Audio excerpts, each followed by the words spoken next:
印刷行業就可以講係話由細做到大嘅，係啦。咁我出世之前咧，其實我爸已經係做緊印刷㗎啦。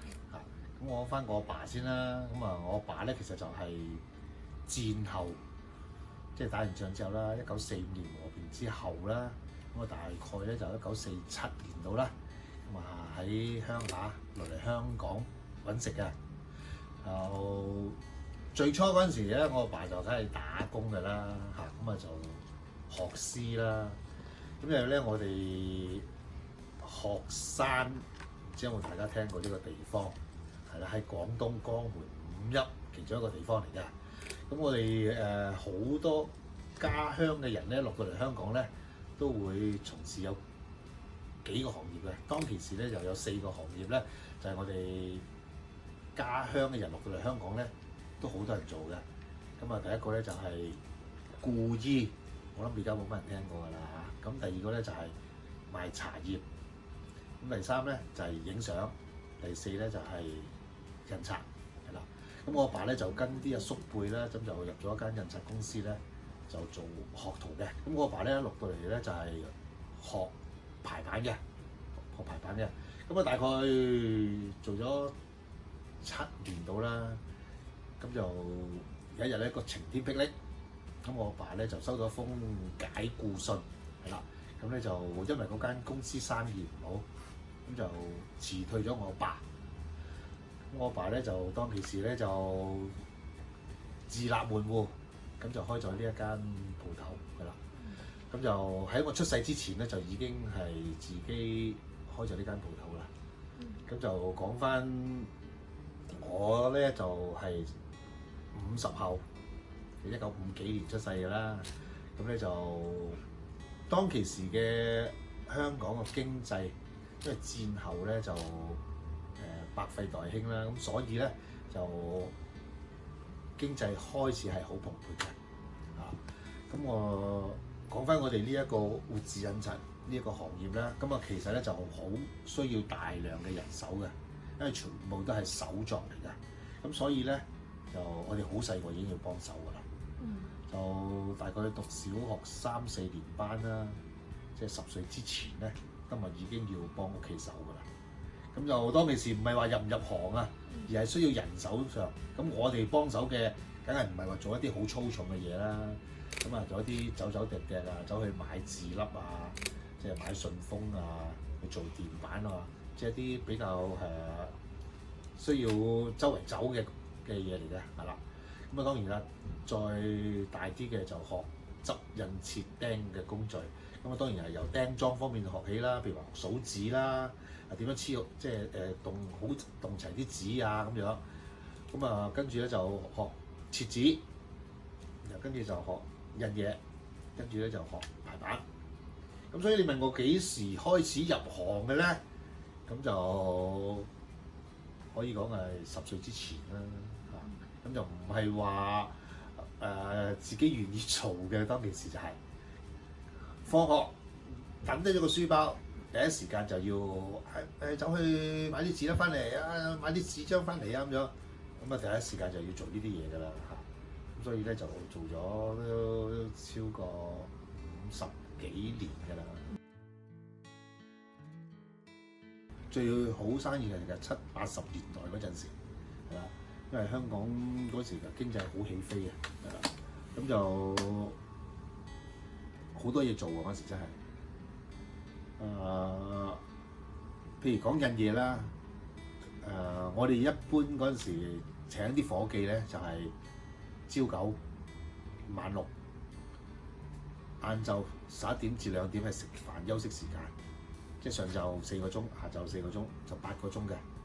咁如果要加班啦，即係啲伙計要加班嘅咧，通常就係6點半至到9點半嗰3個鐘頭嘅。咁啊嗰個年代咧就可以講佢咧喺中上環一帶啊，活字印刷公司超過200間，即係由中環大概係威靈頓街上邊雲咸街啦，一路掃到我哋上環啦，就大概係去到皇后大道西、新街，即係呢一帶咧，真係眼見超過200間嘅活字印刷公司嘅。咁咧就其實活字印刷相關嘅行業都好多㗎。譬如話鑄字㗎啦，賣紙張㗎啦，賣信封㗎啦，賣油墨㗎啦，做電板、燙金，係好多呢一啲嘅相關嘅公司嘅。喺中上環一帶咧，可以講句咧就一應俱全嘅，即係好方便嘅。譬如想要買啲紙張，我哋叫洋紙行啦，洋紙行起碼成4、5間嘅喺中上環一帶。咁然後講嘅鑄字公司咧，有起碼4間鑄字公司。咁啊賣油墨嘅咧都有成5、6間啊咁樣。即係總之係每一個行業咧，可以講句咧就全部都齊㗎啦，亦都好多間活字印刷。喺戰後，頭先我講咧，一路去到70、80年代好蓬勃。咁其實當中後期咧就有另外一種印刷技術咧就取代咗嘅，就叫做柯式印刷。咁柯式印刷咧就係唔使排版嘅，佢係電腦直字，或者你有一張手畫嘅稿咁你拎去影一張菲林，咁就可以曬落一張星板嗰度，咁就已經可以印製得到出嚟㗎啦，係唔需要排版呢一個工序。咁排版嘅工序咧，後期咧就電腦出現咗之後咧，咁喺電腦排版咧就更加快捷方便好多。咁即係頭先我講嘅意思咧，就係話活字印刷慢慢就俾呢一個嘅柯式印刷取代咗。其實活字印刷呢樣嘢咧就已經係淘汰咗。淘汰咗最主要一個原因咧就係話鑄字公司已經可以講佢喺香港全部結束晒。咁我哋呢一啲嘅眼見你見到啲字粒咧，全部係響鑄字公司買翻嚟嘅。咁頭先我講咧，就以前中環啊，就係講中上環一帶咧，有4間鑄字公司。嗰啲名我仲記得，一間叫永成鑄字啦，跟就博文鑄字啦、建國鑄字啦，同埋達興鑄字呢4間嘅鑄字公司。咁喺大概70年代後期咧，咁第一間結束嘅咧就係永成鑄字公司。咁佢咧就以前係喺威靈頓街嘅，咁就70年代嘅後期結束咗。咁第二間結束嘅咧就係叫做博文鑄字公司。咁佢最初咧就喺呢個中環嘅砵甸乍街，咁後期咧就搬咗上去士丹頓街。咁佢亦都喺80年代嘅中期咧就結束咗。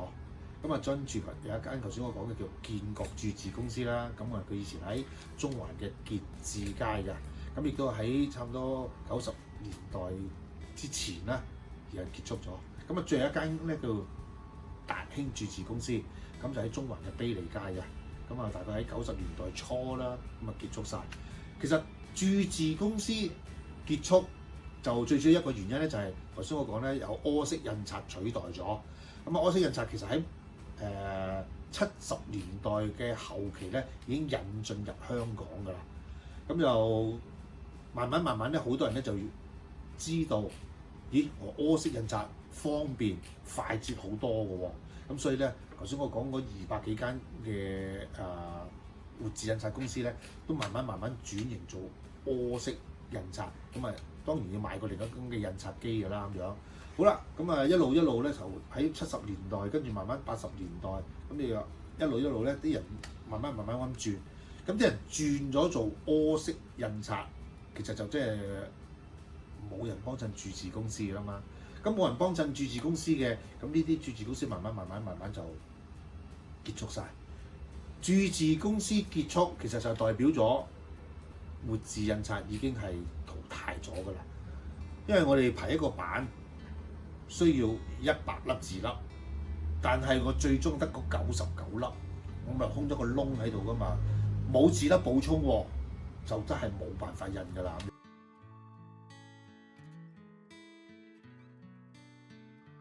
近期咧，亦都有睇到咧，有啲人咧就係佢都係用活版印刷，係做電版呢樣嘢嘅物料咧，咁由我哋生產。咁啊電板咧就都係用活版印出嚟嘅，就唔似得係柯式。柯式咧佢係平，即係類似有少少咧就係你哋用個卡拉邊打印出嚟咁上下。不過佢咧就係用柯式咧就用啲星板印出嚟，咁呢個生產量啦同埋個速度咧，咁當然比打印機快好多係啦。咁啊再另外係又講翻活字印刷，活字印刷咧佢係壓印出嚟㗎，咁你咧係可以摸到有個感覺㗎。咁啊近期啲人咧就想話追求呢一樣嘢咧，就印出嚟有個凹凸感啊，係啦。咁咧就有啲人咧成日想話成日印啲卡片啊，咁有個壓印出嚟嘅效果。咁但係咧因為活版印刷咧嗰個時間啦，或者各方面咧，就嗰個準備功夫啦，係比柯式印刷咧就會複雜好多嘅。咁所以咧個價錢咧亦都係會貴啲嘅。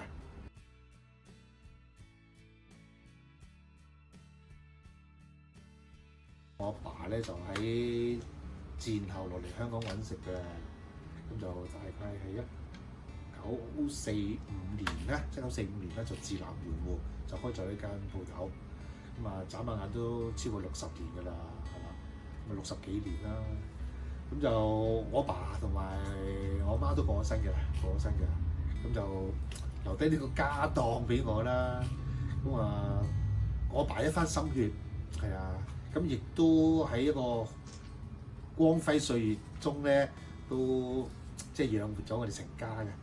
我哋其實好多兄弟姊妹嘅，咁就眼見即係呢一個行業啊，就慢慢式微咗。咁其實我都好想話將呢一個嘅以前活字印刷嘅光輝歲月啦，就話俾後一輩嘅人知乜嘢係活字印刷咧咁樣嚇。因為我就可以頭先都講啦，由細個由最基本嘅一路學起嚇，咁就希望將呢一個技術係話俾人哋知嘅咋。你話再將佢傳承咧，可以講句就難度高啲啊！因為喺香港可以講句經濟掛帥，你揾唔到食嘅，你教曉咗佢揾唔到食嘅，佢都覺得係冇乜意思嘅，係啦。